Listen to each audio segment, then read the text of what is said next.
Hey guys, so today we are answering a subscriber question, and the question in question is, Fredrik, how do you build a good software team? So let's get into it. This is, this is a tricky one because it's, it depends on so many things, but I will give you I will give you my experience on this, and hopefully it will make sense to you. So the first and foremost thing I will argue is the thing that you want to consider when you are hiring, or rather you are establishing a new software team, is whether or not you're starting from scratch, or if you already have an existing team. And this is not about just creating a team from scratch, but rather to create you're expanding your organization, because which it is going to be fairly important. If you are starting by, basically you have a team of software developers, and you're basically going to do a team split, or you're going to hire a second team, you should really consider one of two options. And usually the way that this goes is that when you scale up a company and you're establishing a second team or third team or whatever, you usually have some people who are already working within your company, who are already part of a team. And the decision that you're going to face is basically, should I split this team up and basically split up the existing team and fill up the missing slots of developers with new hires, or should I allow this team to just stay the way it is and just create a completely new team?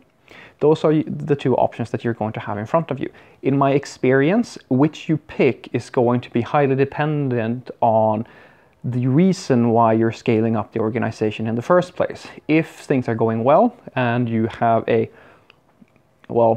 you basically are scaling things up for the sake of just scaling them up. In other words, you simply need more developer velocity. That's one way of doing it. Another way is that you have a new project, you have new things going on that you need to kind of take care of. You might have expanded into a new market, or you're expanding the product and you have a need for a new team that is responsible for a new area of the code base, if you will. Those are usually the two ways.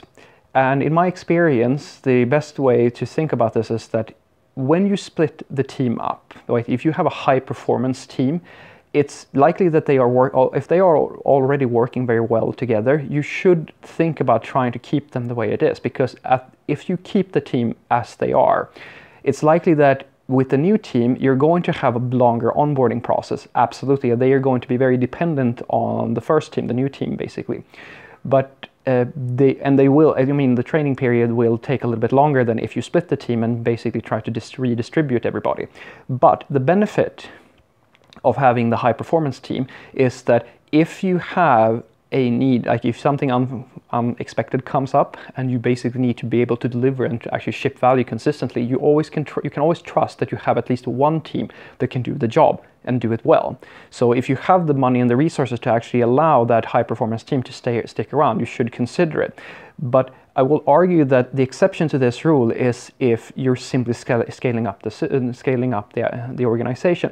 The best possible situation to just add a new team, or like the underdogs that I like to call them, is when you're starting a fresh project. Because if you're starting a fresh project, then you can allow that new team to establish their own rules, their own work. Like they basically start with much of the same.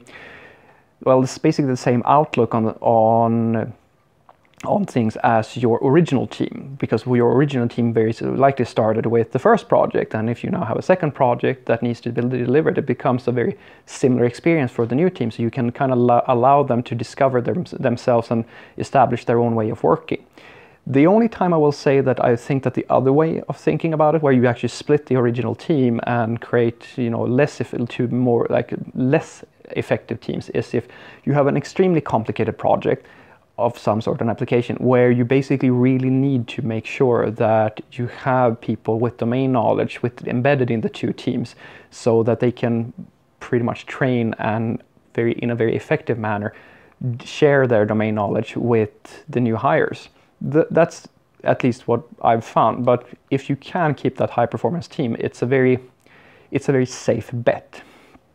The second way of thinking about it is that, okay, as I said, you don't have something, you don't have a software team, you're starting from scratch, you're hiring your first developers.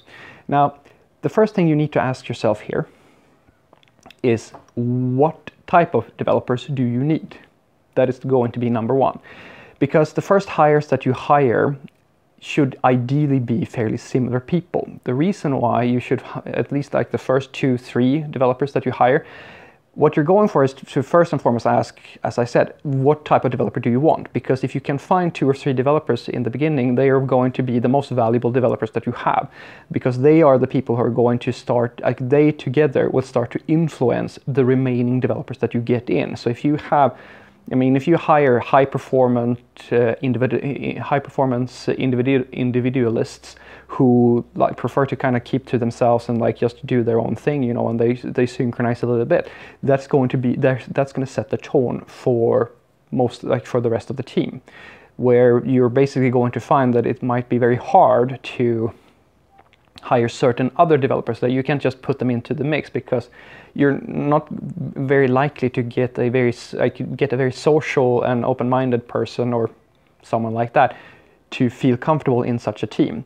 Other things that you should consider is, if you have these high-performance developers, it might be very tricky for you to hire junior developers who will need a lot of attention and a lot of help and put them in such a team, because unless there's a desire from the other developers to actually train and like see the value in training these beginners, you might actually not get so much from that. On the flip side of things, if you hire these more social developers who are, you know, generalists and have a high level of soft skills, if you will, that is going to set the tone in another direction, where you might have less efficient software, a less efficient process, but you're going to find it easier to onboard and hire new people. So it's a way-off that you need to make. Like as I said, the first thing to really think about is which type of people do you want, or rather what type of software team do you want to create. Once you have established that, you can start hiring these people. So what I highly suggest you to do is to start by, you know, focusing on the thing that is important to your business. If office culture is the important thing for you, or hiring people that will have a strong connection to each other, you should have your first 2 or 3 developers be that sort of person, to be, you know, make sure that they talk to each other, make sure that they are included in the hiring process, because basically what they're doing is that they're going to help, or what they will do is that they will help you hire people that they themselves will feel very comfortable working with. And that's exactly what you're going for in the beginning if you're trying to create a atmosphere of camaraderie, if you will, and create very strong bonds. There's a big benefit to doing this, actually, because of how hard it is to keep people in place and how hard it is to actually hire new people. Office culture, it stands for a lot when you're hiring new developers. If you're, on the other hand, you're going the other direction and you're trying to create high performance teams where this is less of a factor, you're basically going to have to think about it in a slightly different way, but the same rule still applies. People very often work well with people that reflect themselves. So in order to create an efficient software team, you're basically going to think about it in a very similar way as any team. Group dynamics is the key thing here. So once you have a few of these developers, you need to make sure that you have some form of tech lead or some sort of person that becomes a very natural leader within the group. Somebody who can basically make people start to collaborate.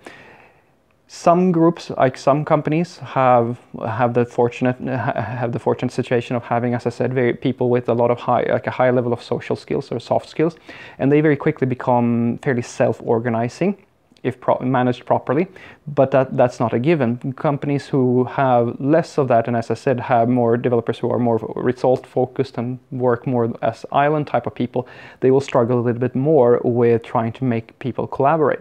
But it is something that you can mitigate, and you can create a very efficient team regardless of which path you go here, by simply making sure that you invest in some type of common denominator person, usually a tech lead or a team leader, scrum master, or something of that nature, who has the experience to actually manage people. Because you're going to have challenges with this, not when you have your first developer or your second developer, but when you have your 5th or 6th or like 8th developer, these things are going to start to matter more and more. So what I want you to take away from this is that in order for you to create a fairly well working or efficient developer team. The first thing you need to ask yourself is, are you hiring your absolute first team from absolute scratch? If you are, the first 1 or 2 or 3 developers is going to be the most important investment for your company, most likely for most of the coming years. So you really need to think about, are you optimizing this team for being high performant? If you are, you're basically just looking for people who like work very, very efficiently. You need to make sure that you invest in a tech lead of some sort that can tie all of these people together. And you're also going to have to kind of watch out for, well, churn rate and things of this nature, where people might, you might find it harder to hire like junior developers to get into that. It's not a given, but it can be a challenge, at least from my personal experience. On the flip side, if you optimize for more social environment and more of a culture type of thing, you might have other sorts of challenges, but it's a very efficient, I mean, it costs a lot to keep up a good office culture, but if you have it in place, it becomes easier for you to hire new talents and actually get new people in, and people are very likely to stick around, and they become often fairly self-organized. The other thing to consider is, as I said, are you just basically splitting or creating, like expanding your organization? The things to think about here is whether or not you should split the original team and create 2 new teams, or you should keep one highly performant team and having like the underdog team. The biggest consideration to make here, in my opinion, is to think about how likely are you to, like, can you invest? Like, can you afford to create a new team from scratch, or is it more important that everybody gets up to speed very, very quickly? If it's speed, like onboarding speed is the most important thing, then you should split the team. If, on the other hand, you want to feel a sense of security that you can always deliver regardless of what happens, and you can afford a longer onboarding process, if you have, say, a fresh project, that's a very ideal situation to where you create the underdog team, like a team of completely fresh developers who just basically have, you know, can shoot questions to the original team. Because in that scenario, all right, they're starting with the same premises as the original team, but they still have them as a support, and they can find their own way, if you will, within the company. While you, as the company, still have the benefit of having a high-performance team that can make sure that things are still kind of running. That's a very ideal situation if you can make that happen. That's at least, oh, well, these are my thoughts on it anyway. Have a great day.